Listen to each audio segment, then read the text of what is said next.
First things first, let's get the disclaimer out of the way.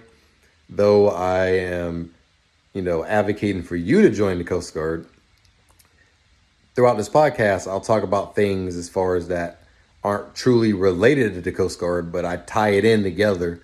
But in short, I just want to say I am not speaking on behalf of the Coast Guard officially in any official capacity, and my views, expressions, etc., do not represent the United States Coast Guard.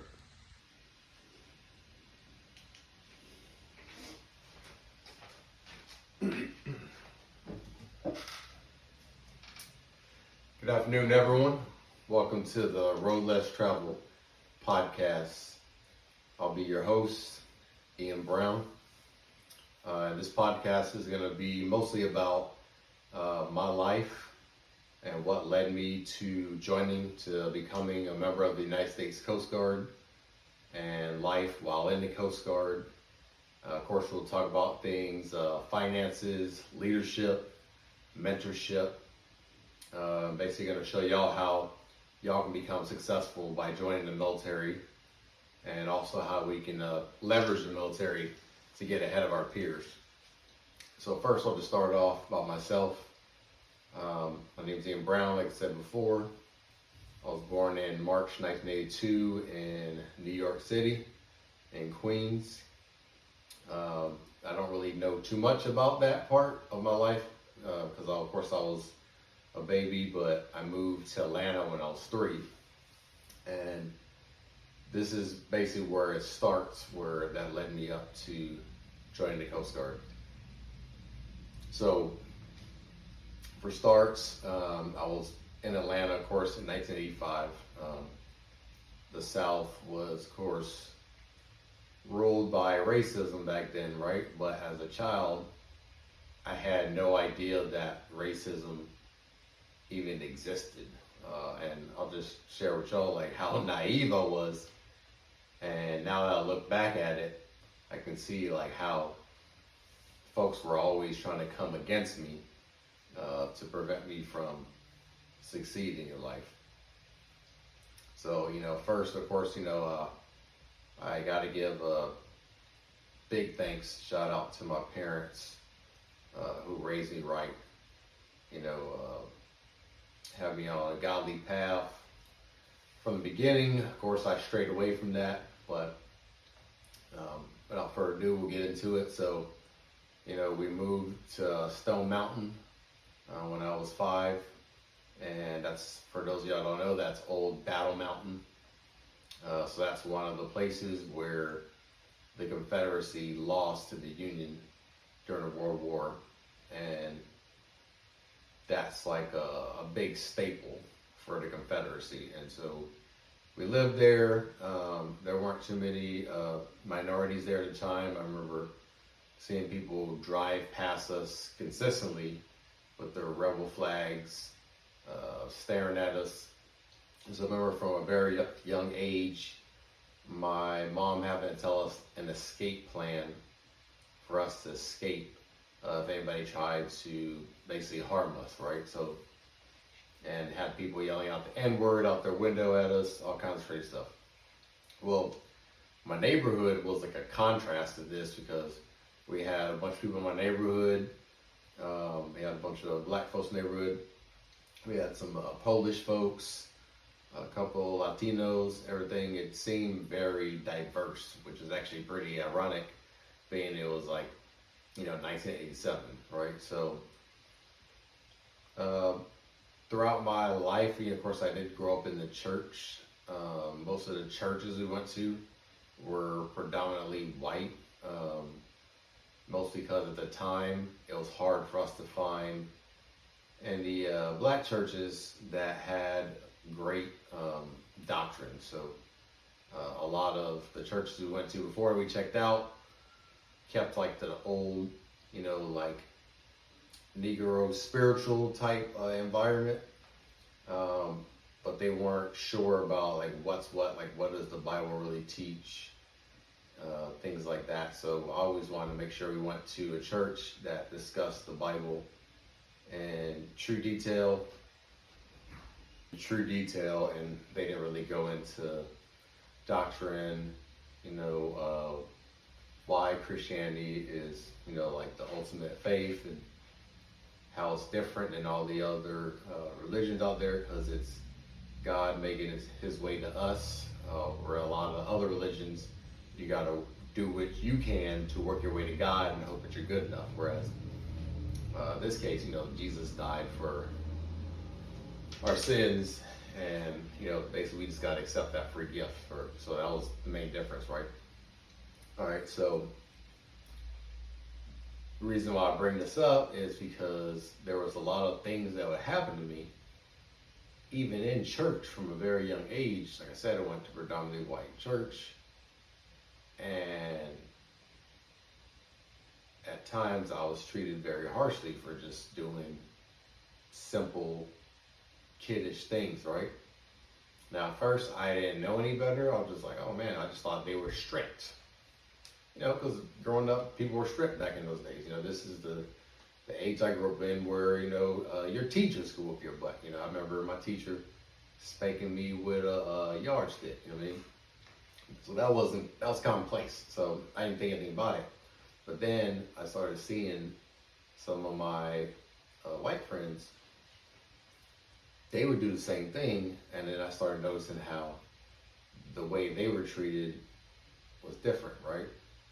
So then fast forward as we keep going, the predominantly white churches, anytime, and I'm definitely not one to advocate for politics, but, my parents, were mostly Democratic. They kind of just followed suit. And just because of their political stance, a lot of white folks in our church would say that you can't be saved and be a Democrat. You could only be a Republican, right? And that sounds pretty foolish and ignorant, given the fact that, there was some, like conflict amongst like hot topics like abortion. Back then, it's always, still now to this day, it's like one of the big topics, right? So we keep going, and I noticed that I'm continuing to be treated differently, right? And then meanwhile, right, the part, my parents wanted to raise me amongst more black folks, right? So they only moved to Atlanta, right? So I grew up on Patterson Avenue. It's in East Atlanta, Zone 6. Way before Gucci Mane put it on, or OJ put East Atlanta on the map. I was there on Patterson Avenue. If you look on the map, you'll see it that it's right off of Glenwood Avenue's right here.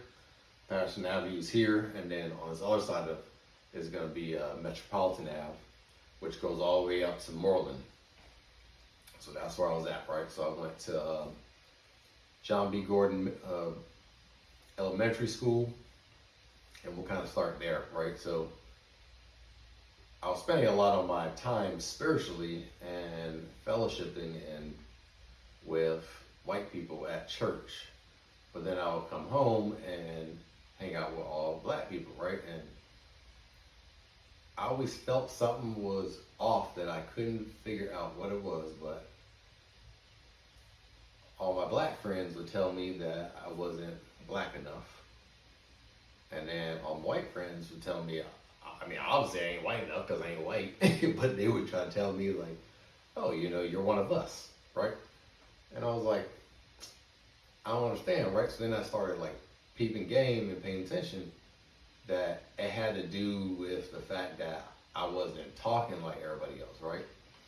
But I always knew how to navigate.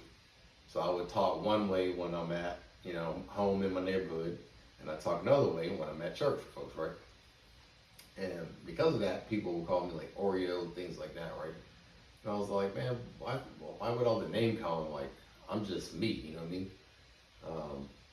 I always wonder why all the hate, right? So because of that, that caused me to get a lot of negative attention in my neighborhood, right? Where folks were trying to, fight me, take some of my sneakers, stuff like that. I had the starter jacket. I can't tell you how many times I had a gun in my face because of a starter jacket. Um, so that was like elementary school. Just always a battle. Every day, some kind of fight with somebody or something, and then going to church and kind of being like shunned because of my parents' political views. So then I tried to go to a Christian school. That was the worst experience ever, man. There was a Christian academy that I was going to. I'm not gonna say the names. I don't want to put folks on blast like that, but their sons were there, and their sons were basically some bullies, right? And then they let the sons get away with everything. And me being raised in Atlanta and being used to that and kind of dealing with that street stuff, there came a point where I was just tired of all this stuff. I was tired of all this stuff. Folks trying to like take my stuff because I'm different than them, etc. So I just went off the freaking deep end and beat the snot out of one of the kids there that happened, their parents owned the school. And my mom's a teacher at the school too. So I didn't want to get her fired, so then I left, right? Now, where I lived at, I was supposed to go to Cohen Middle School, but I'm going to Thurgood Marshall, right? So when I'm at Thurgood Marshall, they thought it was going to be just a really good school, but it was no better than Cohen. Matter of fact, I would say it was worse. Like, you had people from East Lake Meadows, man. Like, if y'all don't know about East Lake Meadows, look up East Lake Meadows, man. That place was a damn jungle, like murder capital. It was so big, it's like its own city. The city of Atlanta had to take one side of the projects, and basically DeKalb County police had to take the other part of the projects. And it was so big, there was always sirens there 24/7. Had folks from, Four Seasons was in there. So we got Four Seasons was in there. Bunch of folks like everywhere, man, like all over the place.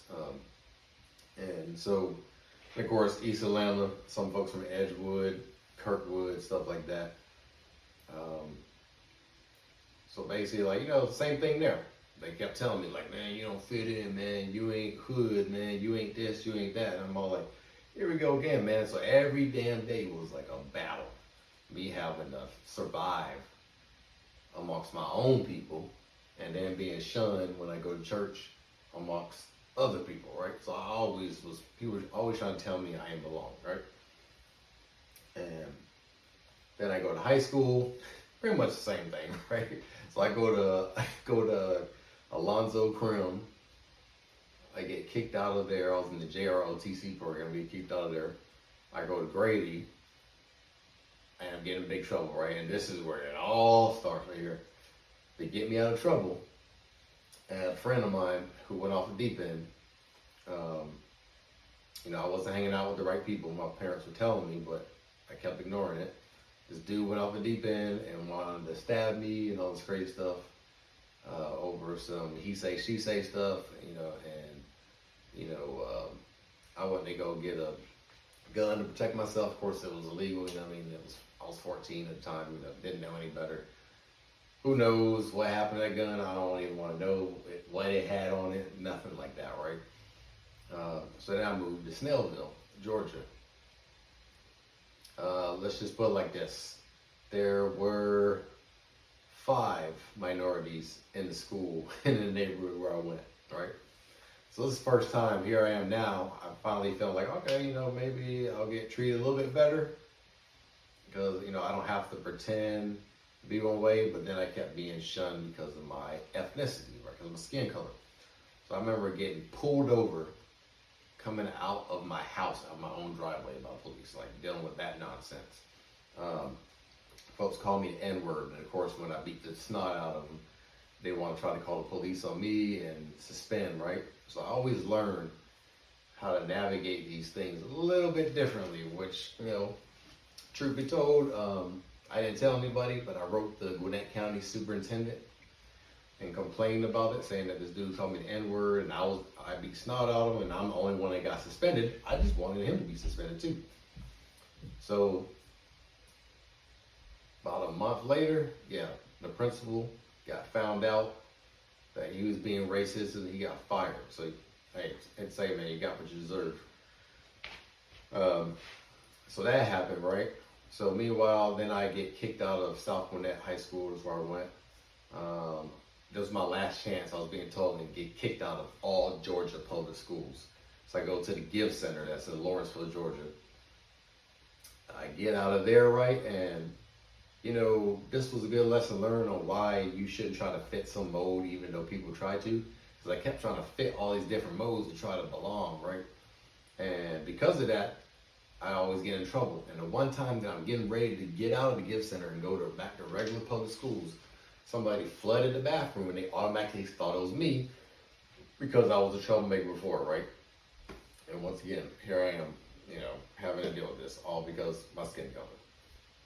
So fast forward, I go to Phoenix High School, I get out of there, right? And man, by this time I'm 18 and I love my parents to death, I love my family, but I was damn tired of Georgia, man, with this passive aggressive freaking racism, people smiling in your face, acting like they're your friends and stuff like that. Like, there's one thing y'all need to know, like racist folks, they're like the biggest cowards. They say one thing to your face and do another thing behind your back, but that's a whole other story. So I was like, man, I gotta get the hell out of here. So then I went to Bible college in California, and I loved it right off the bat. A lot of different ethnicities, a lot of different cultures, things like that. Complete opposite of Georgia. I was accepted immediately for who I was and didn't have to front. I could be myself, right? So then, you know, every time we'd go on like spring break, I would dibble and dabble and go back home for a little bit. I was working as a mechanic, you know, and, you know, I had a lot of good friends, a lot of great family, like a lot of good friends. You know, I had some people that were some real ones, you know. They weren't tripping about my skin color. I wasn't tripping about their skin color because I wasn't even raised like that. I accepted everybody. I was trying to be friends with everybody, and that's what got me shunned. And so I had some real friends, and I didn't want to leave home because of that. But something kept telling me to get out of there, right? So I'm driving on La Vista Road, and I was about to join the Marine Corps, but Marine Corps, some guy in my church was like, hey man, make sure that, you know, they tell you everything. Oh, we're going to have you be recon. You know, you can do this, you can do that, you know, jump out of airplanes. And I was like, all right, cool, let me get that on the contract. And they wouldn't oblige. So then they try to sucker me in by saying I don't have enough heart. That's, man, I got plenty of heart, bro. What you talking about? So I went on my way. Then I saw a picture. I'll laugh because I ain't never heard of the Coast Guard, man. So then I see a picture of a black dude on the screen with a life jacket and a blue uniform and gun. I'm like, what the hell is that? It's Coast Guard, right? So I go to Coast Guard recruiting. I go say, hey man, what's the Coast Guard about? So he tells me, he hands me a pamphlet that says, hey, they're looking for this new, looking for folks to fill in this new job called Operations Specialist. This is back in 2004, right? And he was like, we'll give you $3,000 to join and $3,000 because your associate's degree from the Bible college. Cool. I go home. This was in January. I kid you not, I left home February. So I basically showed up to boot camp February 10th, 2004, right? And that's basically where my journey in the Coast Guard started. I'm going to stop right here. Of course, you know, feel free to add your comments, questions, things like that. You know, like whatever you want to do. Like, it don't matter to me. If you want to throw some shade my way, go ahead. I can take it. If you know, want to empathize, cool. If you got stories that are similar, you know, definitely like share those, right? But the Coast Guard, that was the best decision of my entire life that I made, joining the Coast Guard. And I will tell y'all why on the next episode. Stay tuned, like and subscribe. Love y'all. We out.